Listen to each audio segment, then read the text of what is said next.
할렐루야. 오늘 이렇게 또 많은 식구들이 와서 너무 반갑고 좋습니다. 우리는 지금 의사 누가가 전한 복음 12번째 말씀을 함께 나누고 있습니다. 우리 지난주에는 부활주일이었기 때문에 또 특별히 예수님이 세례를 받으시는 장면과 그리스도의 십자가 부활의 의미를 함께 나눴습니다. 그때 세례를 받으실 때 물에서 올라오시는 예수님께 하늘이 열리고 성령이 임하시고 하나님께서 뭐라고 말씀하셨는지 기억나세요? 너는 내 사랑하는 아들이라. 내가 너를 기뻐하노라. 이렇게 말씀하셨습니다. 그래서 이것은 앞으로 우리 주님께서 걸어가실 그 길, 또 순종의 길에 대해서 잘 설명해 주고 계시다고 말씀을 드렸는데 그 이후에, 그 직후에 어떤 일이 벌어지냐면 바로 또 광야로 이끌림을 받으셔서 40일 동안 금식하시고, 여러분 오해하시면 안 돼요. 금식 기도가 아니에요. 금식하시고 사단에게 시험을 받으시는 이 장면이 나옵니다. 그런데 예수님의 세례를 받으시는 장면, 시험을 받으시는 장면 사이에 누가가 무엇을 기록해 놨어요? 그게 뭘까요? 따라해 보십시오. 족보. 예, 우리 지난주 읽진 않았지만 살짝 다루고 넘어갔던 부분인데 마태복음은 족보가 어디 나오는지 아세요? 마태복음 1장부터 쭉 나와요. 근데 누가복음은요, 시작에서 다루지 않고 예수님이 세례를 받은 이후에 그 족보를 쭉 이야기를 하고 있습니다. 왜 그럴까요? 이거 아주 중요한 누가의 신학적 이유가 있는데 그것은 무엇이냐면 마태의 족보는 아브라함부터 시작해서 유대인의 왕으로 오신 예수님에게 초점이 맞춰져 있어요. 우리 왕이 오셨다. 여기에 초점이 맞춰져 있다면 누가복음의 족보는 예수님부터 시작해서 어디까지 올라가냐면 아담, 그리고 하나님에까지 올라가요. 그래서 무엇을 이야기하냐면 예수님은 아담 대신 아담의 두 번째 아담, 인류의 대표로 오신 두 번째 아담이심을 이야기하는 거예요. 그러면서 예수님은 유대인의 예수님만이 아니라 온 인류, 온 민족의 새로운 인류의 대표로 오셨음을 누가가 기록하는 겁니다.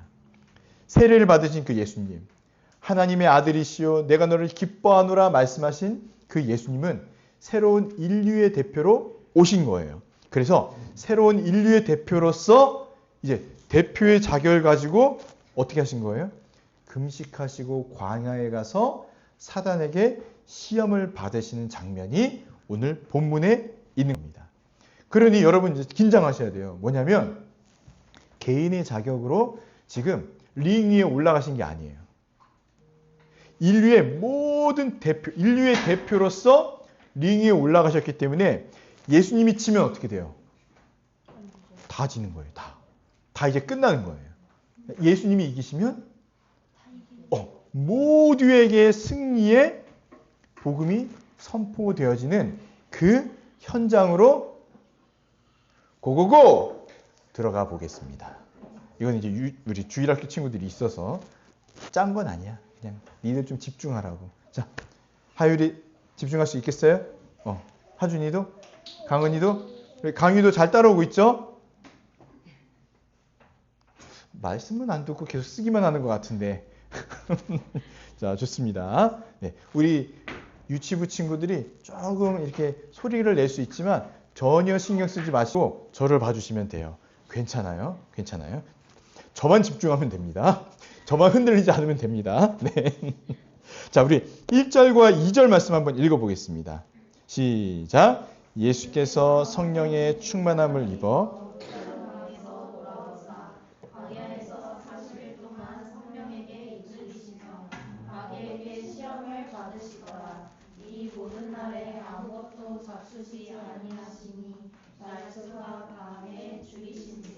아멘. 1절과 2절을 보시면은 독특한 게 몇 가지가 나와요. 그게 뭐냐면 성령의 충만함을 입으셨다. 세례를 받고 성령이 임했죠. 그 성령이 임했다는 건요, 충만히 임했다는 걸 얘기해요. 근데 또 한 번 강조하세요. 그런데 성령이 충만하게 임한 결과로 성령께서 어디로 이끄시죠? 광야. 광야, 아무것도 없는 광야, 그 광야로 이끄시는데 40일 동안 성령에 이끌려서 어떻게 하시냐면 마귀에게 시험을 받으셨습니다. 그런데 상태가 어떠세요? 모든 날에 아무것도 잡수시지 아니하여서 결정적으로 줄이신지라 이렇게 표현되어 있습니다. 그래서 보시면 성령께서 광야로 이끄셨다. 이거는 어떤 거냐면요. 철저히 성령의 인도하심 가운데, 계획 가운데 광야로 가셨음을 보여주시는 것이고, 단순히 성령의 이끌림이 아니고 좀 더 크게 보면 삼위 하나님께서 아주 치밀한 계획으로 하나님 나라를 세우시기 위한 방법으로 광야로 이끄셨다라는 것을 볼 수가 있습니다. 그런데 지금 예수님은 어떤 분이시냐면 하나님의 아들이시기도 하지만 완전한 사람, 인간으로 오셨다는 것을 계속해서 보여주고 있는 거예요. 왜요? 줄이시잖아요. 만약에 여러분을 전지전능하신 분이라면 아니 40일 굶었다고 줄일 수 있겠어요? 여기서 줄인다는 건 어떤 거냐면은 정말 인간이 아주 그 처참하고 비참한 상태에 놓여 있다는 것을 이야기를 하거든요. 제가 오늘 아침에 우리는 그런 존재가 아니라는 것을 목격했습니다. 아침에 왔더니 아이들 김밥에 뭐 또 컵라면에 이 아이들뿐만이 아니에요. 청년들까지 다 합세해가지고 그냥 줄임을 견디지 못하고 먹더라고요. 이것과는 비교할 수 없는 아주 극심한 상태에 있는데 이럴 때 우리 주 예수님께서도 필요한 게 무엇이냐면 성령의 충만하심이 필요한 거예요. 성령께서 함께 계셔야지만 이 승리를 영적 전쟁에서 승리할 수 있음을 보여주고 있는 것입니다. 그래서 성령의 능력으로 광야로 이끌림 받았고 또 성령의 능력으로 14절에 보시면 어디로 또 이끌림 받으시는지 아세요? 갈릴리로 이끌림을 받으시는 거예요. 그래서 철저하게 인간이 되셨다는 것은 무엇이냐면 성령의 도움 없이는 살아갈 수가 없다라는 것을 잘 보여주고 있는 것입니다. 광야 시험에서 성령의 이끌림을 받았다. 이거는 예수님이 하나님의 아들로서 사탄의 나라를 무너뜨리고 하나님 나라를 통치하시는 그 시작을 보여주고 있는 것입니다. 그러니 저와 여러분도 이 성령의 인도하심과 성령의 돌보심 가운데 잘 사시기를 바랍니다. 그런데 예수님은 사탄에게 시험을 받으시면 되는데 왜 굳이 40일 동안 굶주림을 겪으셨을까요? 오해하시면 안 돼요. 금식 기도가 아닙니다. 금식 기도라는 게 아니에요. 그냥 굶주리신 거예요. 왜 40일 동안 광야에서 이런 굶주림을 겪으셨을까? 이 처절한 상황에 놓여지셨을까? 이걸 세 가지의 의미로 해석을 합니다. 첫 번째는요. 구약 성경에서 이스라엘이 40년 동안 광야에서 헤맸던 그때, 시험받고 넘어졌던 그때, 그래서 어떻게 됩니까? 그 40년 동안 다 불순종하고 실패하여서 1세대가 가나안 땅, 약속의 땅으로 못 들어가잖아요. 그래서 40년 동안 실패한 그것을 40일을 상징한다. 이렇게 보고 있어요. 두 번째는 둘째 아담. 첫째 아담은 실패했잖아요. 둘째 아담으로서 완전한 그 인간의 극한의 결핍 상태에 놓이는 것을 보여주고 계시다는 거예요. 둘째 아담으로서. 완전한 인간의 그 결핍의 상태. 거기에 놓인 상태를 보여주고 있고, 세 번째는 우리의 연약한 가운데, 그러니까 인간의 연약한 가운데서도 죄를 짓지 않으시고 또 우리의 모든 아픔과 고통과 약함을 체휼하시기 위함으로써 40일 동안 금식하신 것이다. 이렇게 설명을 합니다. 즉 이것들을 종합해 보면 하나님께서는요. 예수님을 가장 처절한 상태의 인간으로 두셨다라는 것을 볼 수가 있는 것이죠.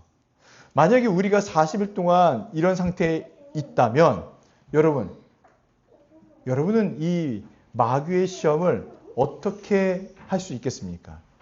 저는요, 확신할 수 있어요.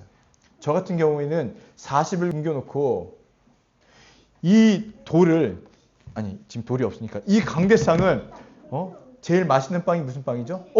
두 쫑크로 만들어 먹으라 그러면 저는 만들어 먹을 것 같아요. 왜? 지금 너무 배고프잖아요. 너무 배고프잖아요. 나에게 절해라. 그럼 내가 1000알을 다 주겠다. 그러면 저는 절할 수도 있을 것 같아요. 하겠죠. 여러분 눈빛은 저는 안 할 것 같아요. 이렇게 생각하시는 것 같지만 저는 믿지 않습니다. 그렇죠? 네. 또 한 가지, 너 뛰어내려봐. 그럼 하나님께서 널 보호해주지 않겠냐? 그럼 당연하지 하면서 뛰어내릴 수도 있을 것 같아요. 그러니까 우리는요, 어떤 존재냐면 사단의 모든 시험과 모든 유혹에 이길 수 없는 존재라는 거예요. 존재라는 겁니다. 그러니 요한이 이 광야에서 뭐라고 백성들에게 호통한지 기억나시죠?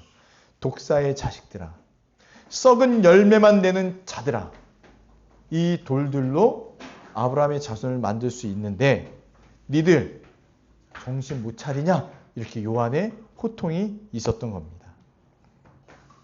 그러니 우리들의 이 존재는 사단의 노예로 계속 살고 있고 소망 없고 가망 없는 아주 비참한 모습을 보여주는 것이 바로 예수님께서 40일을 금식하시면서 처절한 상태에 놓여지신 것을 의미하고 있는 겁니다. 그래서 40일의 그 극한의 상태는 곧 우리의 영적 상태다.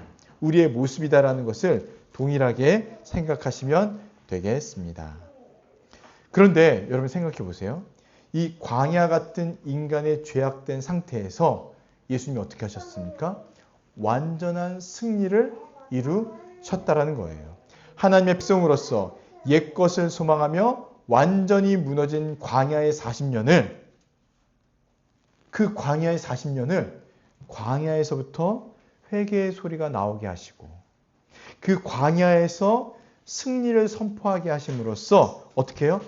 패망의 광야에서 승리의 광야로 바꿔 주셨다는 거예요. 모든 인간이 실패했던 그 광야에서 한 분, 우리 주 예수 그리스도께서 승리하심으로써 절망의 광야에서 소망의 광야로, 패망의 광야에서 승리의 광야로 바꿔 주셨다라는 겁니다. 이것은요, 단순한 너희는 승리할 수 있어요 위로 차원이 아니에요. 완전한 승리하셨음을 선포하시고 그 승리가 이제 우리의 승리가 됨을 말해주고 있다는 겁니다. 여러분, 여전히 우리는요, 유혹에 넘어가요. 여전히 우리는요, 배고픔 앞에서는 그냥 엎드려요. 그런데 누가 승리하셨다고요? 인류의 대표이신 예수님께서 그 링 위에서 한 대도 맞지 않으시고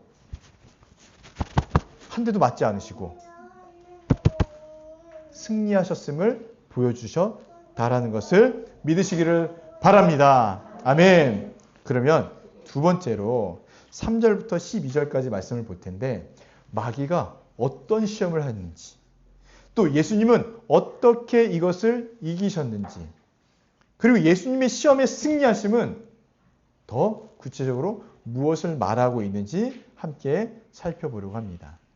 마귀는요, 3가지 시험을 했습니다. 첫 번째 뭔지 아세요? 돌들에게 명하여서 떡이 되게 해라. 두 번째는 내게 절하면 천하 만국을 그 권위와 영광을 내게 주겠다. 세 번째는 성전 꼭대기에서 뛰어내려 봐라. 하나님께서 너를 구원해 주실 것이다. 이 3가지 유혹을 했는데요. 이 유혹은 에덴 동산에서 아담과 하와가 받았던 유혹과 매우 흡사합니다. 매우 비슷한 성격의 유혹들이라는 거예요. 첫 번째, 돌들에게 명하여 떡이 되게 하라. 여러분 떡 좋아하세요? 떡이 좋아요? 빵이 좋아요? 떡, 빵. 그래서 주일학교에서 이 설교를 하잖아요. 사람이 떡으로만 살 것 아니요. 목사님, 빵이 있는데요. 요즘은 좀 더 이제 발달해서 햇밥 먹으면 되죠. 막 그런 얘기를 나온대요. 서로 이 긴장되는 분위기, 웃어주지도 않고 지금 영적으로 메마른 이 광야 같은 모습을 우리가 보여주고 있습니다. 첫 번째, 돌을 명하여 떡으로 만들라는 이 시험을 한 거예요. 이건 어떤 의미가 있냐면 지금 너무 40일 동안 금식하셨으니까 배가 고프잖아요. 배가 고플 뿐이겠습니까? 진짜 피골이 상접한 상태로 있을 텐데 이거는요, 목숨을 걸고 하는 거예요. 목숨을 걸고. 그런데 그 배고픔을 이겨내라. 무엇으로요? 너는 하나님의 아들이지 않냐. 하나님의 아들이라는 그 특권을 가지고 돌들을 명해서 떡으로 만들어라 라고 하는 거예요. 근데 여기서 뭐가 있는지 아세요? 사명이 뭐가 중요하냐, 이게 딱 빠져 있는 거예요. 가로쳐 있는 거예요. 숨겨져 있는 거예요. 사명이 뭐가 중요해? 너 하나님의 아들인데 이 돌을 떡으로 만들지 못하냐? 뭐고 뭘 굶주리고 있어? 사명이 뭐가 중요한데 이 얘기를 하는 겁니다. 여러분 기억나세요? 에서와 야곱의 이야기에서 장자권을 팔았던, 넘겼던, 배고픈데 지금 팥죽 한 그릇이 중요하지 장자권이 뭐가 중요한디 하면서 팔아 넘기는 것처럼 예수님에게 마귀가 얘기하는 거예요. 아니 넌 하나님의 아들인데 사명이 뭐가 중요하다고, 구속의 그 사명이, 구원의 사명이 뭐가 중요하다고 이걸 참어. 그냥 떡으로 만들어 먹어. 너의 필요를 네 스스로 채워. 넌 할 수 있어. 이 얘기를 하고 있는 겁니다. 이게 구체적으로 우리에게 어떻게 오냐면 내 인생의 주인이 누군데? 하나님은 너를 지금 돌보지 않잖아. 그치? 아니지. 하나님을 기대하지 마. 하나님을 의지하지 마. 너가 할 수 있어. 너는 하나님의 아들이고 너에게 능력이 있잖아. 하나님 바라보지 말고 그냥 네가 해. 너 인생의 주인 너라니까. 지금 사단이 이 얘기를 하는 거예요. 그래서 하나님의 아들이라는 그 지위를 남용하게 함으로써 예수님이 누구로 오셨죠? 두 번째 아담, 인류의 대표로 오셨는데 그 자격을 포기하게끔 박탈시키는 계략과 전략으로 이야기를 하는 겁니다. 그때 예수님께서 뭐라고 말씀하시냐면 사람이 떡으로만 살 것 아니요. 다른 성경에는 하나님의 말씀으로 살 것이다. 이렇게 말하고 계신 거예요. 먹음직한 이 열매의 유혹에 넘어가서 불순종했던 아담과는 대조가 되죠. 아담은 먹음직스럽기도 하고 보암직스럽기도 했던 그 선악을 알게 하는 나무 열매를 먹었거든요. 예수님은요. 아니, 먹지 않은 거예요. 먹지 않은 거예요. 오직 인간의 진정한 갈증과 허기를 채우는 것은 먹는 것이 아니라 영적인 양식, 하나님의 말씀으로만 이것을 채울 수 있다는 것을 이야기를 합니다. 사실 우리 주일학교 아이들이나 또 믿음이 약한 사람들은 이 말씀이 이해될지 모르겠어요. 인간의 진정한 갈증, 그 허기는 오직 하나님 아버지의 말씀으로만 채워진다는 것을 이해가 될까 싶지만 그래도 선포합니다. 이것을 믿으시기를 바랍니다. 생명은요, 모든 생명은 하나님의 말씀에서부터 나온다는 것을 기억하시길 바랍니다. 이게 우리에게 아멘이 되어야 합니다. 그래서 하율아, 너도 하나님의 말씀을 읽고 묵상하고 그걸 붙잡잖아? 그걸 듣잖아? 그러면 생명이 일어나는 거야. 생명이. 이거는 어린아이 친구들, 우리 하랑이도 마찬가지고 또 저도 마찬가지고 그 누구도 죄가 없습니다. 모두가 다 하나님의 말씀을 들을 때에, 하나님의 말씀을 먹을 때에 생명이 솟아나는 거예요. 떡은 잠깐의 배부름을 주지만 시간이 조금 지나면 허기지는데 하나님의 말씀은 계속 우리를 풍족해 하신다는 것을 믿으시기를 바랍니다. 네. 두 번째는요, 내게 절하면 천하 만국을 다 주겠다는 거예요. 하랑아, 목사님에게 절해라. 그러면 내고를 다 주겠다. 그럼 너 절할 거야, 안 할 거야? 예상 바뀐데, 할 거라고? 그치. 하지 마. 괜찮아. 그냥 다 갖고 놀아도 돼. 너무 좋아해. 그쵸? 이건 어떤 의미냐면요. 내게 절을 해라. 천하 만국을 너에게 주겠다. 이거는 전부 다 주는 거. 전부 다 주는 거야. 고난 없이 영광을 얻으라는 지름길의 유혹입니다. 굳이 십자가를 지려고 하지 말고 어차피 내가 너에게 다 줄게. 이런 의미예요. 근데 사단의 고도의 그 깊은 전략이 숨겨져 있습니다. 내가 너에게 줄게라고 이야기하는 거는 지금 이 세상에 누구에게 있다라고 은근슬쩍 얘기하고 있어요? 자기에게, 사단에게. 아니, 온 천지만물은 누구예요? 하나님 건데 자기에게 있다라는 거예요. 근데 여러분 보세요. 예수님이 십자가에서 죽지 않으시고 사단에게 절을 하잖아요. 그러면은 누구 아래로 들어가는 거예요? 사단 아래. 온 세상을 받는 것 같지만 우리처럼요. 사단의 권세 아래 놓이게 되면서 그냥 어쩌면 졸개들의 우두머리 정도 되는 것밖에 안 돼요. 근데 예수님께서 십자가에 죽으시고 또 3일 만에 부활하셔서 어디로 올라가세요? 하나님 우편으로 가셔서 비로소 온 우주 만물, 온 피조 세계를 다 통치하시는 주가 되셨을 거예요. 만유의 주가 되신 겁니다. 예. 사단이 이 속임수를 다 건 거예요. 반드시 예수님은 십자가 고통을 통해서 만국의 왕이 될 것을 누가 알고 있었던 거예요? 사단이 알고 있었기 때문에 그것을 넘어뜨리려고, 그것을 방해하려고 한 겁니다. 그런데 예수님은요, 마귀의 이 계략을 딱 아셔가지고 십자가 없이 즉각적인 세상 권세를 취하라는 그것을 어떻게 하셨습니까? 단번에 꺼져! 하면서 거절하신 거예요. 세상 통치권을 믿기로 대표성을 깨려는 이 시험, 저 여러분이라면 어떻게 하시겠습니까? 저 여러분, 내게 절을 해라. 그럼 내가 괴산 땅을 주겠다. 괴산 땅은 좀 유혹이 약할 수 있어요. 내게 절을 해라. 그러면 시청 땅을 주겠다. 광화문을 내가 주겠다. 벌써 절하는 친구 나왔습니다. 절하는 친구 나왔습니다. 그쵸? 내게 절을 해라. 그럼 너는 건물주가 될 것이다. 그러면 당연히 절을 하겠죠. 우리는 절을 합니다. 근데 예수님은요, 이 모든 것을 거절하신 거예요. 사단은요, 아주 선명하게 얘기하는 거예요. 십자가 버려. 십자가 너에게 무슨 의미가 있어? 그거 십자가의 그 길 굳이 가지 말고 쉬운 길이 있어. 뭐예요? 나에게 절을 하는 거예요. 나에게 절을 해. 그리고 하나님께 절하지 마. 하나님을 경배하지 마. 이 세 가지를 딱 던져주면서 내가 너에게 모든 복을 줄게라고 이야기하는 거예요. 여기에 속아 넘어갔던 사람들이 누구예요? 이스라엘 백성들. 아담, 또 모든 존재인 우리 피조물들이 다 속아 넘어가서 지금 누구 아래 있어요? 온 세상을 통치했던 사단의 권세 아래, 그 아래서 종과 노예로 살고 있었던 거예요. 우리는요, 벗어날 수가 없습니다. 근데 예수님께서 명확히 얘기하시죠. 주 너의 하나님께만 경배하고 다만 그를 섬기라. 우리 같이 한번 읽어보겠습니다. 자, 몇 절이죠? 8절 같이 읽겠습니다. 시작. 예수께서 대답하여 이르시되 기록된 바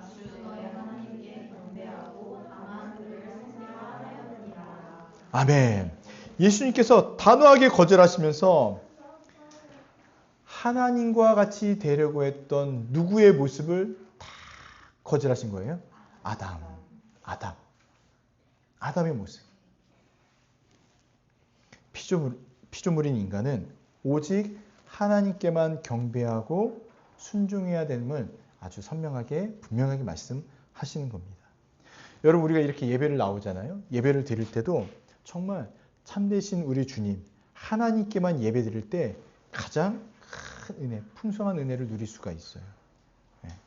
풍성한 누릴 수가 있습니다. 그런데 같이 이렇게 예배를 드릴지라도 나를 위해서 예배를 드릴 수가 있어요. 그러면 이 은혜를 못 누릴 수가 있습니다. 예수님은 결국 나의 사명인 십자가의 길, 고난의 길, 죽음의 길을 걸어가시겠다라고 말씀하신 거예요. 왜? 사단에게 절하지 않고. 누구만 경배하겠다고요? 살아계신 하나님에게만 경배하고 다만 그를 섬기겠다 말씀하신 건 무엇이냐면 나는 하나님만 찬양하고 하나님의 뜻대로만 순종하며 살아가겠습니다. 주님이 나에게 주신 그 십자가의 길을 걸어가겠습니다. 이렇게 존칭어 쓰지 않았을 거예요. 난 걸어갈 것이야! 라고 아주 분명하게 말씀하신 거예요. 할렐루야! 얼마나 감사합니까? 세 번째 유혹이 있습니다. 성전 꼭대기로 데려가서 뛰어내리라. 저는요, 이거는 안 넘어갈 수 있어요. 성전 꼭대기에 데려가서 다 온 세상을 보여주면서 뛰어내려. 그럼 하나님께서 너를 구원해 주실 거야. 딱 말할 때 저는요, 이 유혹에는 안 넘어갈 수 있을 것 같아요. 왠지 아세요? 저는 고소공포증이 있어서 못 올라가요. 제발 내려, 제발 땅으로. 전 못 뛰어내려요. 번지점프는요, 저는 천국 가면 할 거예요. 천국 가면 하고 싶은 게 뭐가 있냐면, 이 윙슈트? 다람쥐처럼 절벽에서 뛰어내리는 거 있잖아요. 그거 타고 쭉 가고 싶어요. 바위가 있으면 어때? 그냥 부딪히고 깨고 가면 되지. 천국 가면 가능할 것 같아요. 그래서 그거 타고 쭉 날아다니고 집에서도 그냥 뛰어내려서 여기까지 그냥 쭉 날아오면 되잖아요. 이런 쓸데없는 상상을 해보고 살고 있습니다. 네. 근데 예수님에게 이 말씀을 하신 거예요. 여러분 이해되세요? 아니 당연히 예수님인데 뛰어내리면 하나님께서 너를 사랑하시니까 너를 가만히 두시겠냐? 너 땅이 떨어지기 전에 딱 살려주시지 않겠냐? 구원해 주시지 않겠냐? 라고 이야기를 하는 겁니다. 그런데 여기에 사탄이 뭐라고 이야기를 하냐면요. 자, 10절 한번 읽어보겠습니다. 시작. 기록되었을 때 하나님이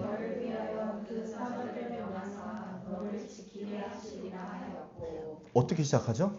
기록되었을 때 사탄이요. 하나님의 말씀을 인용하고 있어요. 이게 시편 91편 말씀인데 하나님께서 우리를 도우시고 보호하시고 지키신다는 이 말씀이에요. 이 말씀을 딱 인용하면서 기록하였을 때 하나님께서 지키신다고 했는데 너도 한번 뛰어내려 봐 이렇게 얘기하고 있는 겁니다. 스스로 위기를 조장하여서 하나님의 보호와 강요를 어떻게 해요? 보호를 강요하도록 유혹하고 있는 거예요. 그러니 하나님 어떻게 하는 겁니까? 인간으로서 조정하고 나를 돕는 도구로서 전락시키는 거예요. 사탄이 이거를 지금 시험하고 있는 겁니다. 그런데 아주 중요한 포인트가 있어요. 여러분 헷갈리시면 안 되는 게 뭐냐면 하나님은 너를 사랑하시잖아. 하나님은 너를 사랑하시잖아. 그러니 하나님께서 여기서 뛰어내리면 너를 그냥 두시겠어? 아니 그러면 하나님이 너 사랑하는 거 맞아? 지금 이렇게 우리를 유혹하고 있는 것입니다. 넌 하나님의 아들이잖아. 아들에게 그 아들됨을 증명해 보라는 거예요. 아니 아들이 뛰어내렸는데 아버지가 가만히 있다고? 에이 그러면 하나님이 하나님 아니시던가 하나님이 사랑하지 않던가 너가 아들이 아니던가 뭐 그런 거겠지. 한번 증명해 봐. 이렇게 우리가 아니라 예수님을 조롱하고 비하하는 이 영적 교만의 모습을 아주 적나라하게 보여주고 있는 겁니다.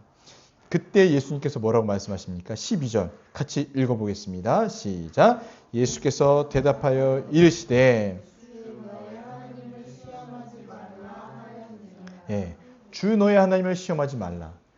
아니 뛰어내리라는 건데 예수님께서는요 시험하지 말래요. 누구를요? 하나님을. 주님을. 근데 누구의 하나님? 너의 하나님. 너가 누군데요? 사탄. 너도 피조물일 뿐이야. 근데 네가 하나님을 조롱하고 시험한다고? 그러면 안 돼. 그러지 마. 다 이렇게 말씀하시는 겁니다.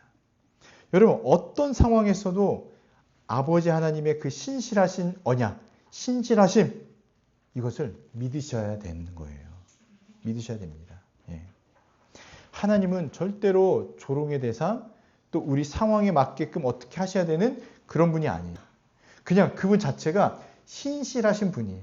가장 분명하시고 가장 옳으신 분이고 가장 진리이신 분이기 때문에 우리의 온전한 신뢰의 대상이 됨을 믿으시기를 바랍니다. 그래서 가끔 살다 보면은 하나님 정말 나 사랑하시는 거 맞아? 나를 사랑하시는데 이렇게 하신다고? 모르겠어요. 이렇게 하시는 건 잘 모르겠지만 날 사랑하신다고는 맞아요. 날 사랑하시는 건 분명히 맞아요. 분명히 맞습니다. 가끔 이제 저랑 같이 살고 있는 이 아이들도 핸드폰 시간 달라고 끊임없이 전화를 해요. 근데 약속한 게 있잖아요. 안 줘요. 그러면은 뭐라고 하는지 아세요? 미워. 날 사랑하지 않는 거지. 이렇게 얘기를 해요. 아니 그 핸드폰 시간인데 그러면 핸드폰 시간 마음껏 줘요? 그럼 아이들 어떻게 되겠어요? 애들이요. 눈이 돌아요. 그리고 자세도 돌아가요. 어떻게 해요? 점점 이렇게 굽어져요. 건강이 안 좋아지는데 이거 어떻게 두라는 거예요. 또 짜장면을 그렇게 좋아하는 거예요. 짜파게티랑. 매일 그걸 먹겠다는 거예요. 야, 짜파게티 계속 먹으면 얼굴이 검해진다. 괜찮대. 아니 근데 부모인데 어떻게 줘요? 못 주죠. 막 줘. 적당히 먹으라고 하고 끊으라고 하고 하죠. 네. 근데 우리는 너무 시야가 좁고 너무 우리 중심적으로만 생각하고 아이 같은 거예요. 그러니 조금만 내가 원하는 방식과 원하는 대로 뭔가 이루어지지 않고 주시지 않는 것 같으면 우리 안에서 뭐가 계속 올라와요? 하나님 나 사랑하는 거 맞아? 나 하나님의 아들 맞아? 하나님의 딸 맞아? 하나님의 자식 맞아? 거기다가 어떻게 되는지 아세요? 네, 정말 한번 막 가봐? 하나님 나 뛰어내려? 하나님 나 뛰어내립니다. 하나님 나 뛰어내립니다. 하나님 저 보셔야 돼요. 하나님 보셔야 돼요. 이런 유혹과 이런 시험을 우리 스스로가 할 수도 있다는 겁니다. 그래서 진정한 믿음은 기적이 없어도 하나님의 하나님 되심을 인정하는 것이에요. 그러니까 우리는 먼저 하나님은 선하시고 하나님은 신실하심을 믿고 거기에 맞춰서 우리를 대입해야 되지 우리의 상황 속에 하나님을 대입시키면 안 된다는 겁니다. 대입할 때더라도 하나님의 신실하심을 대입해야 돼요. 그러니 내가 지금 처해 있는 상황과 여러 어려움과 또 고난과 이런 상황이 있을지라도 하나님만을 믿고 바라봐야 되는 것이에요.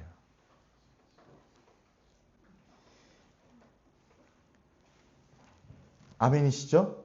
네. 앞에 이 세 가지 시험은요. 우리의 삶에 아주 밀접하게 다 연결이 되어 있어요. 영적으로요. 아주 긴밀하게 연결되어 있는데 우리가 만약에 이 시험의 현장에 올라가잖아요. 백전 백패. 백전백패하게 됩니다. 네. 어느 쓰세요? 백전백패. 이거 써야 됩니다. 백전백패하게 됩니다. 그래서 제가 고민을 했어요. 이 시험 하나하나를 우리 삶에 대입해서 여러분 우리에게 이런 유혹이 있을 수 있습니다. 그런 이 유혹을 이겨내셔야 됩니다. 라고 가는 게 맞을까? 아니 어차피 우리는 이 현장에 가면요. 다 져요. 우리는 이길 수 없는 시험이었던 거예요. 그래서 이 세 가지를 막 이렇게 저렇게 해야 된다 설명하는 것은 맞지 않겠다라는 생각이 들었어요. 그러면 이 세 가지 시험, 예수님이 당하신 이 광야에서의 시험을 가지고 우리는 무엇을 봐야 할까 생각해 봤을 때는요. 처절한 죄악된 인간의 상태, 소망 없는 상태, 사단의 종과 노예된 상태를 해방하신 예수 그리스도의 승리를 봐야겠다는 생각이 들었습니다. 사탄은 왜 예수님을 시험했을까요? 이것을 무너뜨리기 위해서였어요. 두 번째 아담으로 오신 예수님을 실패하기 위해서, 쓰러뜨리기 위해서 시험을 하신 겁니다. 예. 왜요? 왜 무너뜨리려고 했을까요? 그래야지만 둘째 아담이 실패해야만, 쓰러뜨려야만 여전히 우리를 죄 가운데, 여전히 우리를 저주 아래 묶어둘 수가 있게 되는 거예요. 그러면 우리는 계속 뭐 합니까? 하나님을 팔고 사단에게 절하고 하나님을 비난하고 조롱하는 그 존재로서 저주받은 인생으로서 영원히 살 수 있게 되는 거예요. 그래서 사단이 이러한 시험을 한 것입니다. 그런데 예수님은요, 승리하신 거예요. 이 승리는 어마어마한 의미가 있습니다. 예수님이 이 시험을 하나님의 말씀으로 물리치셨죠. 하나님의 말씀은 무엇입니까? 우리에게 생명이에요. 생명. 생수의 근원이 바로 말씀이에요. 이 말씀은 육신으로 오신 게 바로 예수 그리스도고 예수 그리스도만이 이 시험을 이길 수가 있게 되는 겁니다. 그 결과 어떻게 됐습니까? 사단의 나라가 무너진 거예요. 그 견고했던 사단의 나라, 모든 인류를 종과 노예로 삼았던 그 나라가 이제 깨어지기 시작한 겁니다. 그리고 예수님은 어떻게 되셨습니까? 이 유혹을 이겨내심으로써 참된 의의 왕으로 걸어가시기 시작하신 거예요. 그리고 우리의 참된 구원자가 되셨습니다. 그리고 공생의 3년 동안 모든 시험과 유혹을 이기시고 또 승리를 선포하시고 하나님 나라를 보여주심으로써 우리에게 뭘 보여주시냐면 하나님 나라가 임했다. 하나님 나라가 임했다. 그리고 십자가에서 죽으시고 부활하심으로써 모든 승리의 확정을 지으신 거예요. 그래서 지금까지 모든 인류가 넘어갔던 이 유혹들에 있어서 완전히 승리하신 첫 사람, 첫 아담이 되심으로써 우리에게도 동일한 참된 의와 하나님 나라의 복의 기초가 되심이 바로 이 승리의 의미인 것입니다. 우리를 하나님 앞에 의인으로 서게 하시는 거예요. 우리를 성령의 능력으로 우리가 이제 사탄의 그 유혹과 시험을 이길 수 있도록 하셨습니다. 전에는 백전백패였어요. 근데 지금은 어때요? 싸울 수 있어요. 이길 수 있어요. 사단의 계략을 파악할 수 있는 지혜도 주셨고요. 그 유혹에 넘어가지 않을 수 있게 하신 거예요. 그리고 하나님 나라의 풍성한 은혜와 복도 누리며 살게 하셨다는 겁니다. 그래서 정리해드리면 의의 원천이 되셨고 사탄의 지배에서 벗어나 승리하는 삶을 살게 하셨고 성령의 능력으로 살아가게 하셨고 하나님과의 관계를 회복시켜서 샬롬, 평안을 누리게 하신 것이 바로 예수님의 이 승리의 의미입니다. 할렐루야! 할렐루야! 우리 아까 찬양했듯이 죄의 저주를 끊으셨다. 죄의 저주를 끊으셨다. 깊은 절망과 수렁에서 나올 수 없는 이 저주받은 인생에게 예수님의 승리는 뭐냐면요. 진짜 같은 그 어둠 속에서 정말 강력한 빛이 쫙 비춰진 거예요. 그러면서 그 빛이 비춰지면서 어둠이 어떻게 돼요? 다 사라지게 되는 겁니다. 어둠 가운데 있던 우리 인생에 빛이 쫙 비치자 우리의 심령, 우리의 영혼을 뭐가 보여요? 이제 그 빛으로 말미암아 우리의 그 온갖 더러웠던 우리의 종된 모습들, 사단의 그 압제에 있었던 모습, 더러운 그 모든 모습들이 다 보여지면서 그 빛으로 어떻게 돼요? 하나씩 하나씩 깨끗이 씻겨 나가는 것을 보는 거예요. 그러면서 우리의 존재는 이제 하나님의 아들, 자녀.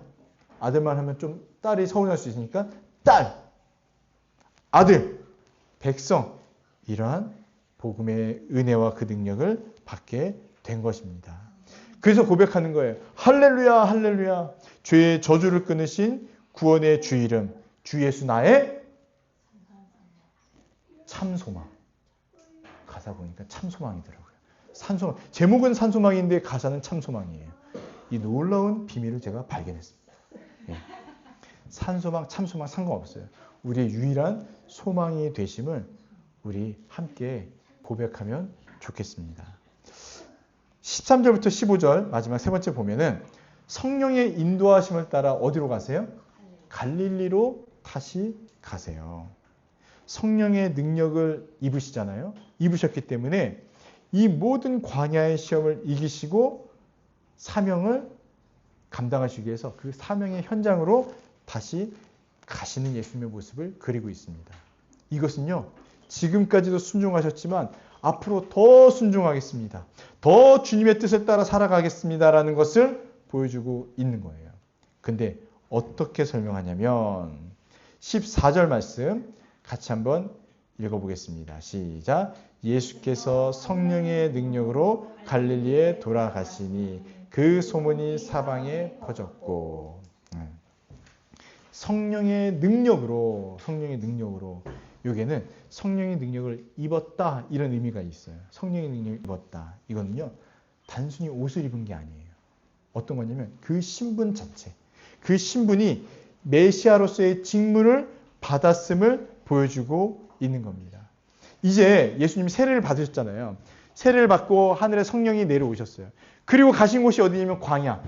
이 광야에서 시험을 딱 이기시고 다시 갈릴리로 가시는데, 갈릴리로 가시는 이 예수님이 무엇으로 무장되어 있는지 알아요? 이제는 메시아로서의 그 사명과 권위로 딱 무장이 되셔가지고 딱 이제 당당하게 갈릴리로 들어가시는 거예요.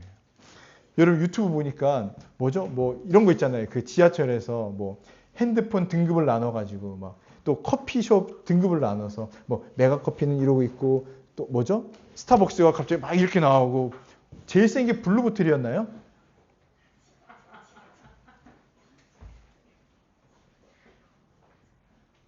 네. 하여튼 뭐 그런 게 있어요. 그래서 가장 그 뭐 이렇게 가장 고급진 브랜드가 막 당당하게 다 쳐내면서 막 딱 들어가는 그 유튜브 장면이 있더라고요. 알죠? 와, 1시간 동안 처음으로 고기를 까딱까딱 했어요. 잘했습니다. 예. 그런 장면이 있어요. 우리는 다 쭈구리쭈구리 이러고 있는데 사단의 종에 목에 사슬 입고 있는데 사슬이 메어서 이렇게 있을 때 예수님이 딱 들어오시는 거예요. 갈릴리로. 근데 어떻게 해요? 딱 당당하게. 딱 들어가면서 사단을 다 쳐내는 거예요. 다 쳐내면서 자기 백성들을 하나하나씩 다 구원해 주시는 그 장면을 생각해 보시면 좋겠습니다. 시험을 이겨낸 자로서 이제 예수님께서 다른 영혼들을 살리시는 그 구속의 권위를 부여받으신 거예요. 너무 감사한 게 무엇이냐면요. 성령을 입으신 그 예수님이 예수님만이 아니라 누구도 성령을 입어요? 우리도 성령을 입게 되었다는 거예요. 사탄의 그 유혹을 이기려면 뭐가 필요하다고 그랬죠? 성령. 근데 우리에게도 성령이 임했으니 우리도 이제는 뭐 할 수 있다고요? 사단의 유혹을 이겨낼 수가 있는 거예요.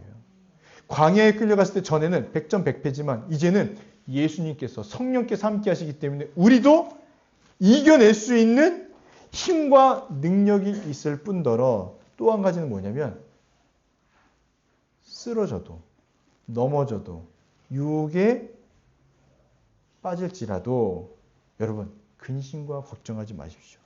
인류의 대표로 오신 예수님께서 이미 다 어떻게 하셨다고요? 승리해 놓으신 거예요. 승리해 놓으신 거예요. 그래서 승리라는 결과는 아주 분명합니다.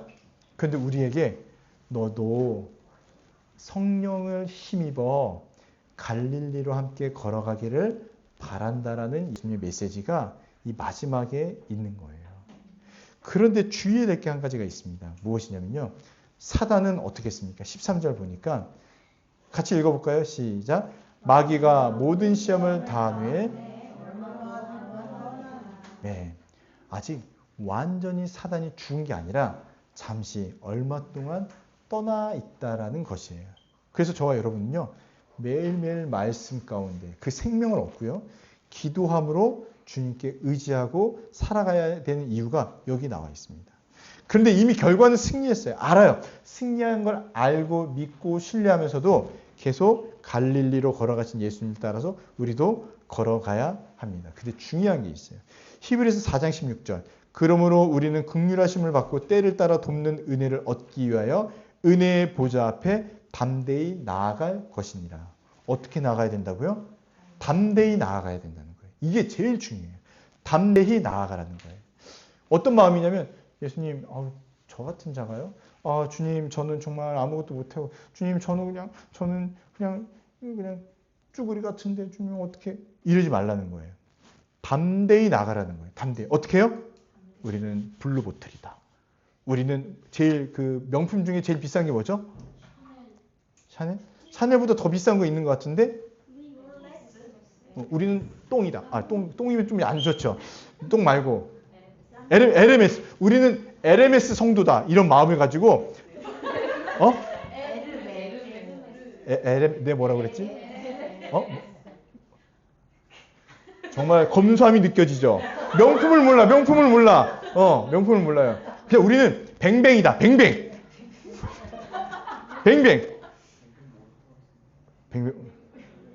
아세요? 그냥 우리는 명품이다. 명품 성도라는 마음을 가지고요. 담대하게 하나님께 나아가는 거예요. 예, 담대하게 나아가는 겁니다. 예. 전에는 사단의 쭈구리로 있을 때는 못 나갔지만 이제는 예수님의 승리하심을 믿고 담대히 나아가는 거예요. 예수님께도 나가고 하나님께도 나가고 또 어디로도요? 갈릴리로도 나가고 가나안으로 나가고 어디든지 담대히 나아갈 수 있는 은혜를 주셨다는 겁니다. 할렐루야.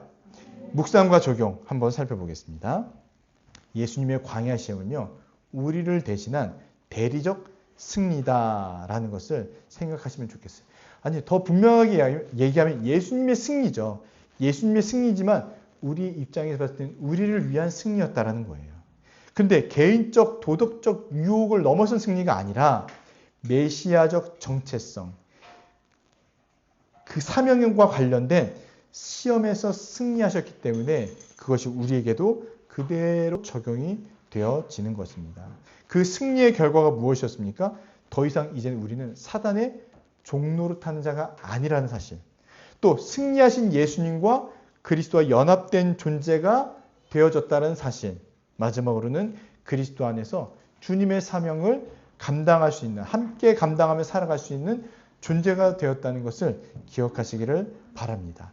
이제 우리는요, 그리스도로 말미암은 확실한 정체성을 가진 존재가 되었어요. 확실한 정체성이 뭐였죠? 이전에는 사단의 노예였지만 지금은요, 하나님의 아들이 되었다는 거예요. 아들. 마귀는 이렇게 우리에게 유혹합니다. 내가 만일 하나님의 아들이거늘 우리에게 똑같이 시험하고 유혹할 수 있어요. 야, 너가 정말 하나님의 아들이라고? 아유, 웃기지도 마! 이렇게 유혹할 수 있는데 그럴 때 여러분 기억하셔야 돼요.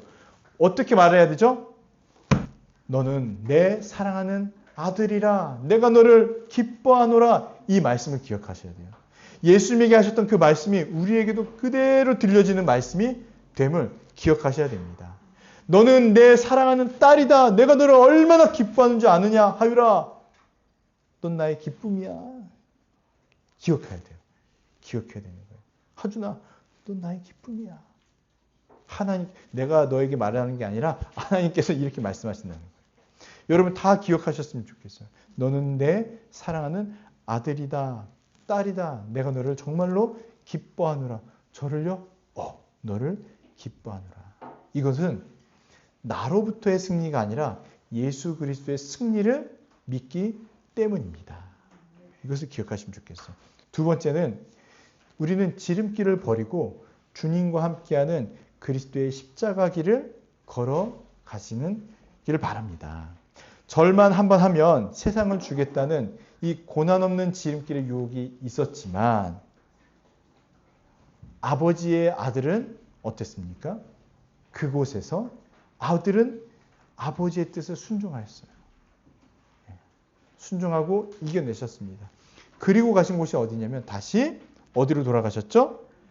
갈릴리로 돌아가셨습니다. 유혹을 이기고 승리에 젖어서 그냥 모든 사명을 내려놓으신 게 아니라요. 승리하시고 바로 성령의 이끌림이 또 성령의 은혜를 입어서 갈릴리로 돌아가셔서 뭐 하셨는지 보세요. 뭐 하셨죠? 바로 회당에서 가르치시고 복음을 전하시고 선포하신 이 일들을 하신 거예요. 근데 더 놀라운 사실은 뭔지 아세요?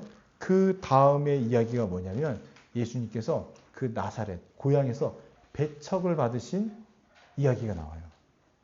아니 이렇게 승리하시고 이렇게 회당에서 복음을 전파하시고 가르치시면 사람들이 우와 우리 예수님 정말 위대하고 멋진 선생님이십니다 이럴 것 같은데 사람들이요 다 배척해요. 그런데도 또 보여주시는 건 무엇이냐면 그 사명이 흔들리지 않으신다는 거예요. 끊임없이 자신이 맡은 그 사명을 잘 감당하면서 가는 것. 오늘날 고난 없는 영광, 십자가 없는 복음은요. 우리에게는 가장 강력한 유혹으로 다가옵니다. 그래서 예수님이 주인인 걸 믿음으로 고백하는 것 같지만 내 인생의 주인이 나라고 살아가고 예배도 내가 주인된 예배, 내가 주인된 기쁨, 내가 주인된 평안을 누리려는 것이 우리의 가장 큰 유혹인데 정말 여러분 우리 어린아이와 같이 그 순수한 마음과 그 믿음을 다시 회복해 주시기를 기도하면 좋겠습니다. 네. 말씀으로 이긴다고 하면 아멘. 말씀으로 이김을 믿습니다. 말씀에서 평안을 누릴 수 있습니다. 그러면 아멘. 말씀에서 평안을 누릴 수 있습니다. 말씀에 붙들려야 됩니다. 그러면 아멘. 주님 말씀에 붙들리게 도와주시옵소서라는 이 어린아이와 같은 그것을 그대로 받는 믿음. 그러면 주님이 밝히 보이고 은혜가 선명하고 주님과 교회를 위해서 힘있게 살아가게 될 줄 믿습니다. 아멘. 마지막으로 대리적 승리를 통한 영적 담대함과 하나님에 대한 절대적 신뢰함으로 살아가시기를 바랍니다. 히브리서 한번 찾아서 읽어볼게요. 4장 15절 16절입니다. 히브리서 4장 15절 16절.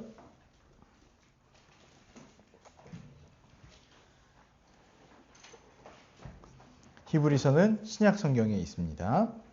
히브리서 4장 15절 16절. 히브리서 4장 15절 16절 같이 한번 읽어보겠습니다. 시작. 우리에게 있는 대제사장은 우리의 연약함을 동정하지 못하실 이가 아니요 모든 일에 우리와 똑같이 시험을 받으신 이로되 죄는 없으시니라. 그러므로 우리는 긍휼하심을 받고 때를 따라 돕는 은혜를 얻기 위하여 은혜의 보좌 앞에 담대히 나아갈 것이니라. 아멘. 여러분, 우리가 오직 우리 주 예수 그리스도만을 신뢰하고 믿음으로 따라가야 될 근거가 무엇이냐면요.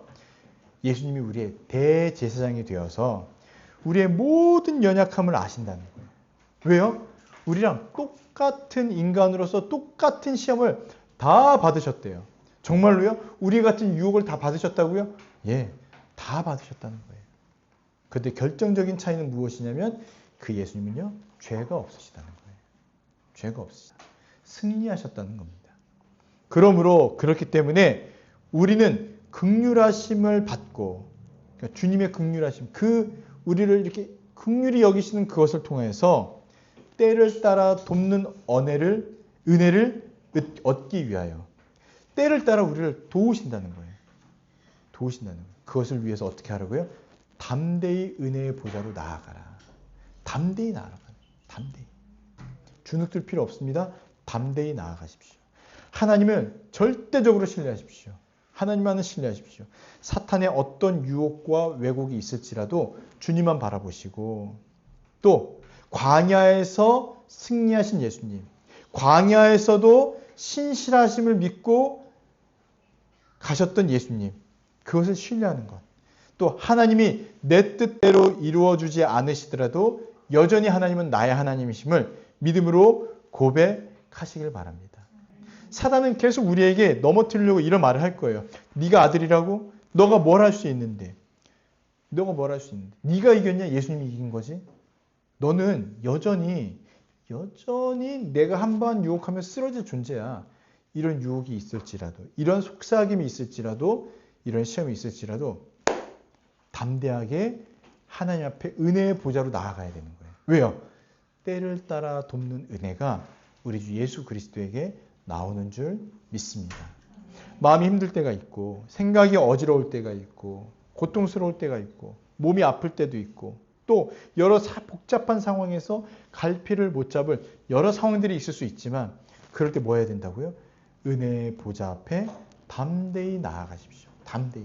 담대히 나으라고 말씀하신 이유는요. 그럴 자격이 우리에게 있다라는 거예요.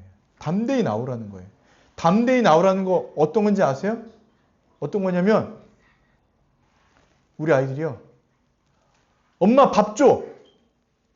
이렇게 얘기하는 거예요. 엄마 밥 줘. 담대히 얘기하는 거예요. 담대히. 어떤 거냐면 제가 길 가다가 식당 들어가서 아유 밥 좀 주세요. 돈이 있으면 그렇게 얘기할 수 있지만 돈이 없잖아요. 그럼 얘기 못해요. 얘기 못한다고요. 근데 아이들은 어때요? 자기에게 돈이 있던 없던 손을 씻었던 씻지 않았던 상관없어요. 당당하게 뭘 얘기해요? 밥 줘. 밥 줘. 네가 뭐 나 준 게 있냐? 그냥 밥 줘. 그럼 엄마도 요즘 차려주고 아빠도 차려주니까 엄마 아빠는 어떻게 해요? 맛있는 밥을 주문해 주던가 맛있는 밥을 차려주던가 그냥 주는 거예요. 그것처럼 여러분 우리도 하나님께 담대히 나아가는 거예요. 뭘로 어떻게 부르면서요? 아버지, 저 왔어요. 아버지, 저 왔어요. 때를 따라 돕는 은혜를 주세요, 아버지. 주세요. 주세요. 담대히 얘기하시는 거예요. 담대히. 네. 그럴 때 우리 주님께서는요, 그걸 다 들어주신다고 말씀하셨습니다. 할렐루야! 광야는 수치가 아닌 영광의 장소로 바뀌었습니다. 할렐루야! 주를 찬양하여라. 죄의 저주를 끊으신 주님을 찬양하시기 바랍니다. 담대히 주님께 나아갈 수 있음을 우리 믿음으로 함께 고백하면 좋겠습니다. 우리 함께 찬양합니다. 주 예수 나의 산소망. 우리 1절과 2절만 찬양할 거예요. 3절은요 너무 힘들어서 우리 가사를 하나하나씩 묵상하면서 찬양해 보세요. 깊은 절망의 수렁 가운데 죽게 닿을 수 없던 우리, 깊은 절망의 수렁 가운데 주님께 닿을 수 없던 우리, 어두운 밤중에 하늘을 향해 주의 이름 나 부를 때 어둠을 뚫고 오신 주 사랑 나의 절망 거두셨네. 주님의 공로 다 이루셨네. 주 예수 나의 산소망. 그 누가 주의 자비다 할까. 한없는 은혜 증량할까. 영광을 떠나 이 땅에 오신 죄가 되신 그 주 예수, 주의 십자가 내게 말하네. 영원히 난 용납됐네. 아멘. 아름다우신 와 나는 주의 것 그리스도 나의 산소망. 할렐루야! 할렐루야! 주를 찬양하여라. 할렐루야! 자유케 하셨도다. 죄의 저주 끊으신 주께 구원이 있도다. 주 예수 나의 삶 소망. 할렐루야! 주를 찬양하여라. 할렐루야! 자유케 하셨도다. 죄의 저주 끊으신 주께 구원이 있도다. 주 예수 나의 참. 할렐루야! 주를 찬양하여라. 할렐루야! 주를 찬양하여라. 할렐루야! 자유케 하셨도다. 죄의 저주 끊으신 주께 구원이 있도다. 주 예수 나의 참소. 할렐루야! 주를 찬양하여라. 할렐루야! 주를 찬양하여라. 할렐루야! 자유케 하셨도다. 죄의 저주 끊으신 주께 구원이 있도다. 주 예수 나의 참 소망. 아멘.